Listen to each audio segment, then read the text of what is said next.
Huwag kang maghintay ng napakarami pong naipundar bago ka mag-enjoy. Kasi baka matapos mo mag-ipon, namatay ka na, bukas iba ang mamana. Iba ang mag-enjoy.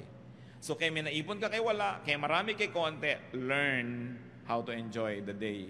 At ang nakakatuwa po, mga kapatid, bawat budget may katapat na nabibili. Nakita nyo, kung hindi totoo yan, bakit yung mga ang liit-liit ng kita, buhay pa rin? In fact, yung mga walang kita, buhay din.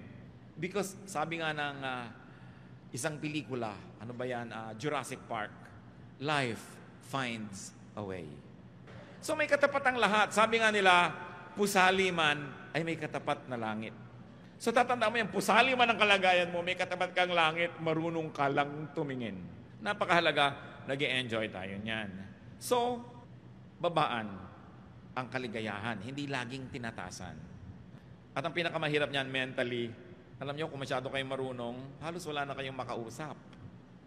So paminsan-minsan, magpapanggap ka ring mangmang ka para ka matawa ng malakas. Kasi ang mga mangmang, mas masasaya. Mas malalakas tumawa, yung mabababa ang IQ. Uy, pinigil ang mga tawa. Diba? Mas tawa na ng tawa na yung mga nonsense ang usapan. Ginagaranti ako sa'yo, hampasan